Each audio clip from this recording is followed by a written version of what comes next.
Guys, I'm going to be honest, man. I don't know how the other YouTubers end up being able to go ahead and shoot these videos with everything perfectly aligned. My shit is always off or skewed by for whatever reason. But in any case, what is up, DCS crew?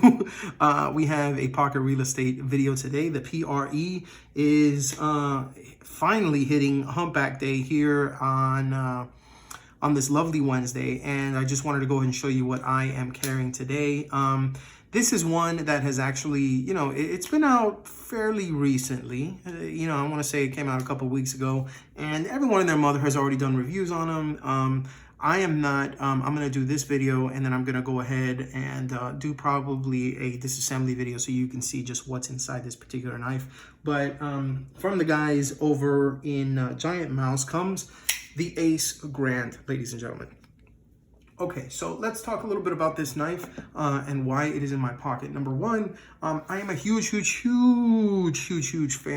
of the stylings of Jens Anso and Jesper. I don't know if you saw the video from Blade Show of 2019. I actually had a Micarta version of the Ace Biblio, and it is probably one of the coolest knives that I have actually owned from GiantMouse. In fact, it's one of a few that I've actually owned from GiantMouse, and that was actually one of the favorites that Jesper Jens Anso actually mentioned that he really liked. That was one of his favorites at the time. This is one that they had been working on under wraps for quite some time. It's slightly bigger. In fact, this is actually the biggest version of knife. This is the biggest model that they have in their Ace line. Okay. And as you can see, it's meant to be something that is a bit more of a workhorse instead of M390 or N690 steel that you would typically see on, say, like their folding knives, or even some of their small fixed blades like the GMF1. You have ELMAX steel on this. Very good quality steel. It's one that ZT used to use for quite some time, but it seems that Voxnays and Anso over at GiantMouse ended up finding the right heat treat and combination to turn this steel into a real workhorse for them. So that being said, actually, let me just go ahead and show you everything from the side. This is the presentation side. This is the front of the knife. As you can see, it came very nicely centered. This is the clip side. There is some patina from use. This is the rear with a titanium backspacer and deep carry wire clip. This is the top. And this is the bottom. Okay, so there you go. So naturally, like any of the Micarta models that you're gonna see from GiantMouse, this is a green canvas Micarta. And this is one that I really like it because it comes one color, and as you use it, the patina really starts to form once it's in your pocket, and the oils from your hand kind of translate to the knife. It actually has this kind of natural patinaing, and it's very unique. I've seen some that have been really dark green. My GiantMouse, my Ace Biblio actually had a very dark green, and I went ahead and I took the scales off and I washed the shit out of it. It actually turned damn near like it's like a light taupe. Very cool. But it allowed me to be able to create just a clean canvas, and I'll probably do that with these just as an FYI. Just to kind of give it as far as specs. Let me go ahead and compare it to some other knives that I have here at the table. This is the Buck Knives Marksman, a G&G Hawk design, exclusive through SK Blades. This is the Gray Ghost. This is the Kershaw Bare Knuckle, right here. Awesome USA made design from Kershaw. Probably one of their best subframe lock USA made non-assisted folders. This is the Concept Knives Sprite. If you haven't seen it, that's probably because it is not out yet. Satin blade, titanium model with carbon fiber inlay. And one more, this is the Reich Knives Tule. This is an integral, total G10 integral 154 cm steel from Reich Knives. All right. And let's throw a few more up in there. Okay.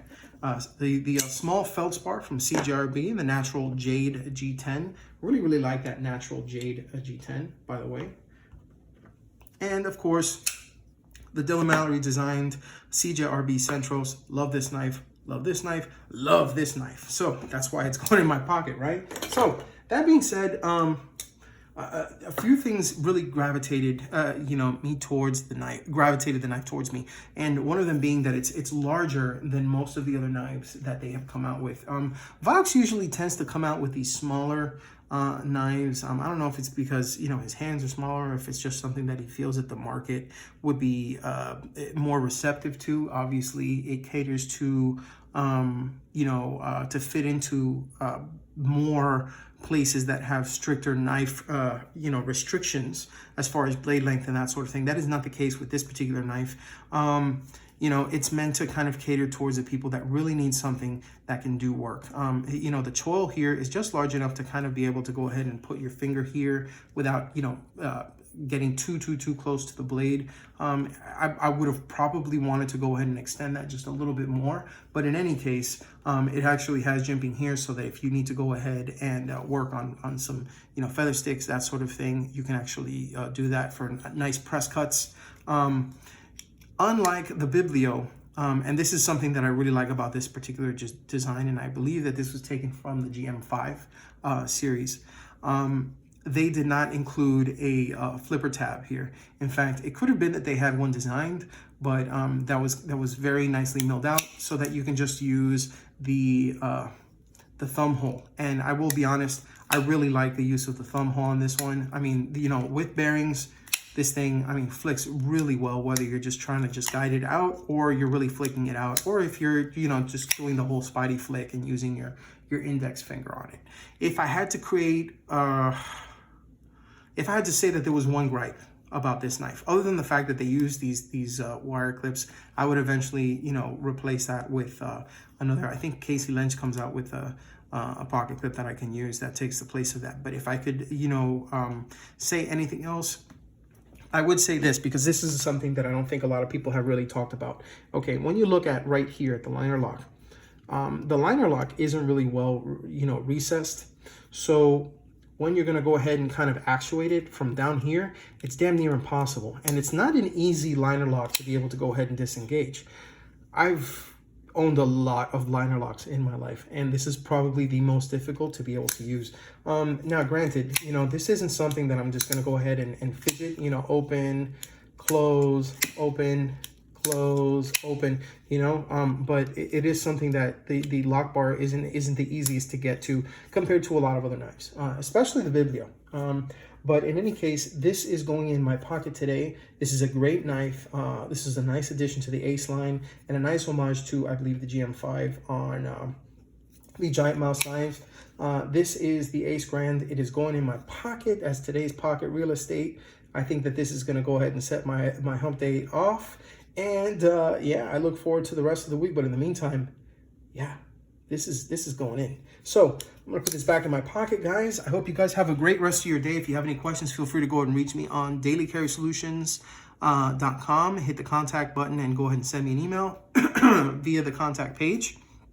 Or you can find me at Daily Carry Solutions on Instagram. So just remember, guys, whether it's GiantMouse, or Concept, or even something like Buck from SK Blades, just remember, guys, if you EDC, take a DCS. We put these to the side, put this in my pocket, and I'll see you guys next time. Peace.